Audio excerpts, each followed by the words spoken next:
자, 여러분 안녕하세요. 아이러브9입니다. 오늘은 진짜 흥미로운 소식 하나 들고 왔는데요. 테슬라 FSD 유럽 진출 관련해서 뒤에서 무슨 일이 벌어지고 있는지 한번 같이 파헤쳐 보려고 합니다. 시작하기 전에 구독, 좋아요, 그리고 알림 설정까지 눌러주시면 다음 영상도 바로바로 받아보실 수 있어요. 자, 그럼 바로 들어가 보겠습니다. 요즘 테슬라 FSD, 그러니까 슈퍼바이즈드 풀 셀프 드라이빙이죠. 이게 유럽 시장에서 진짜 빠르게 확산되고 있어요. 최근 몇 주 사이에 여러 유럽 국가들이 줄줄이 FSD 유럽 버전을 합법화하고 있는데, 이게 다 어디서부터 시작됐냐면 네덜란드 차량 당국인 RDW가 잠정적인 EU 타입 승인을 내준 사건부터예요. 이 RDW라는 기관이 좀 중요한데, 네덜란드의 자동차 인증 기관이고 EU 안에서도 꽤 신뢰받는 기관 중 하나거든요. 그래서 이 기관이 승인을 내줬다는 게 단순히 네덜란드 한 나라 얘기가 아니라 EU 전역으로 퍼질 수 있는 신호탄이었던 거죠. 그런데 이 흐름이 너무 빠르게 진행되니까 이걸 막으려는 움직임이 바로 등장했습니다. FSD 확산 속도를 늦추려는 조직적인 로비 활동이 시작된 거예요. 그 대상은 다른 누구도 아니고 EU 각국의 교통부 장관들이었습니다. 최근에 공개된 공식 메모랜덤, 그러니까 일종의 공문서 형태의 문서가 EU 거의 모든 교통부 장관들에게 발송됐는데, 이 안에 담긴 내용이 FSD의 EU 전역 승인을 막으려는 굉장히 집중된 노력이라는 게 드러났어요. 여기서 진짜 재미있는 포인트가 나옵니다. 이 편지는 마치 권위 있는 정부 공문서처럼 보이도록 작성되어 있어요. 톤 자체가 그렇거든요. 그런데 실상을 들여다보면 이건 그냥 NGO, 비정부 기구 하나가 자율주행 속도를 늦추기 위해 벌이는 로비일 뿐입니다. 이 편지를 보낸 곳이 바로 European Transport Safety Council을 줄여서 ETSC라는 단체인데요. 이름부터 한번 들어보세요. 유럽교통안전위원회, 진짜 EU 산하 공식 정부 기관 같은 느낌 나죠? 그런데 놀랍게도 이 ETSC는 완전히 민간 NGO입니다. 정부 기관이 전혀 아니에요. ETSC는 브뤼셀에 본부를 두고 있고, 실질적으로는 업계 이익을 대변하는 어드보커시 그룹, 즉 로비 단체로 운영되고 있습니다. 공공안전이라는 명분을 내세우면서 사실상 특정한 자동차 산업 규제를 밀어붙이는 역할을 하고 있는 거죠. 그리고 이 단체가 쓴 전략이 좀 똑똑하다고 해야 할지 교묘하다고 해야 할지 모르겠는데요.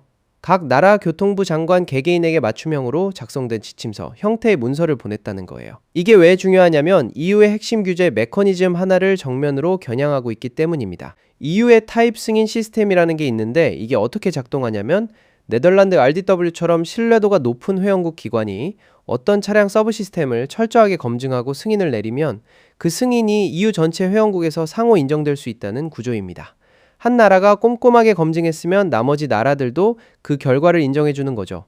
효율적이고 합리적인 시스템인데, ETSC의 목표는 명확합니다. 개별 국가의 장관들 사이에서 행정적인 패닉을 유도하는 거예요. 그래서 각 장관들이 이 통합된 프레임워크를 거부하고 자기 나라 국경 안에서는 FSD 롤아웃을 독자적으로 멈추도록 설득하려는 거죠. 그것도 제대로 검증되지 않은 그쪽에서 골라낸 우려사항들을 근거로 들면서 말이에요. 자, 여기서 한번 짚고 가야 할 부분이 있습니다. ETSC의 최근 후원사 명단을 보면 누가 있냐면 토요타, BMW, 메르세데스 벤츠가 있고요. 거기에 더해서 딜러십 협회들, 중고차 판매 업체들, 자동차 노조들, 그리고 EU 전역의 여러 안전 관련 단체들까지 포함되어 있습니다.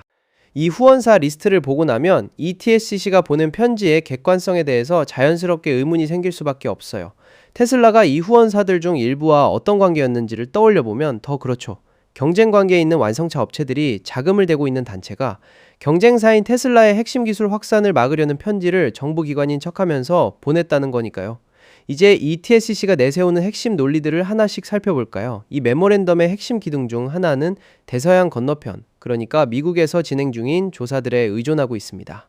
편지에서는 미국의 국가고속도로 교통안전국 NHTSA와 국가교통안전위원회 NTSB가 현재 조사를 진행하고 있는 시스템을 왜 유럽이 받아들여야 하느냐고 정면으로 묻고 있어요. 구체적으로는 미국에서 제기된 신호 위반 관련 조사들, 그리고 카메라 성능 저하 문제에 대한 조사들을 직접 인용하고 있습니다. 그런데 이 논리에는 분명한 허점이 있습니다. 바로 잘못된 등치, 즉 False Equivalence라는 거예요. 북미와 유럽의 ADAS 규제가 완전히 다르다는 사실을 무시하고 있거든요. 유럽에서 판매되는 FSD는 북미에서 운영되는 FSD와 동일한 버전이 아닙니다.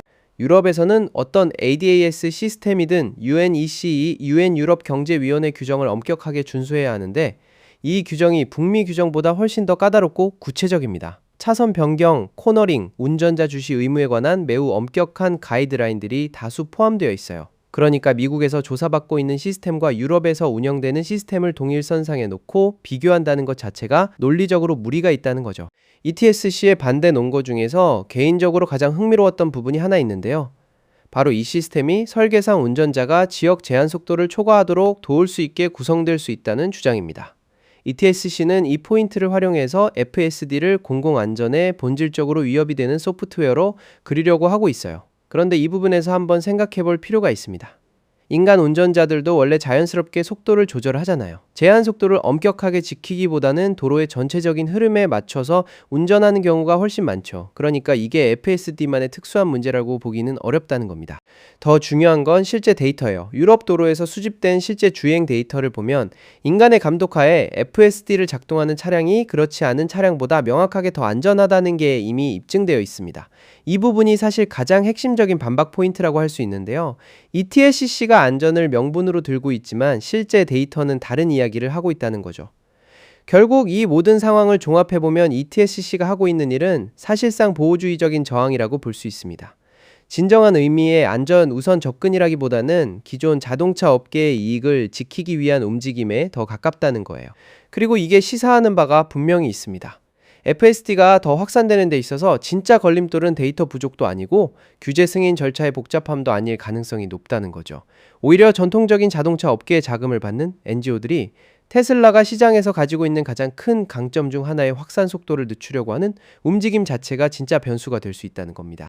자, 정리해보면 네덜란드 RDW의 승인으로 시작된 FSD의 유럽 확산이 빠르게 진행되고 있었는데 이걸 막으려는 ETSC라는 단체가 등장했고 이 단체는 이름은 정부 기관 같지만 실제로는 브뤼셀 기반의 민간 로비 단체였습니다. 후원사 명단에는 토요타, BMW, 메르세데스 벤츠 같은 경쟁 완성차 업체들이 포함되어 있었고 이들이 내세운 핵심 논리는 미국 NHTSA와 NTSB의 조사였지만 이건 북미와 유럽의 ADAS 규제 차이를 무시한 논리였습니다.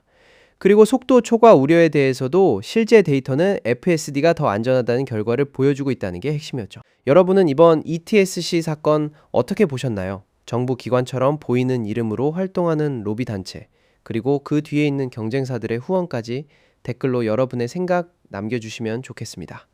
오늘 영상 재미있게 보셨다면 구독과 좋아요 부탁드리고요. 다음에 더 흥미로운 소식으로 다시 찾아오겠습니다. 아이러브9 여기까지였습니다. 감사합니다.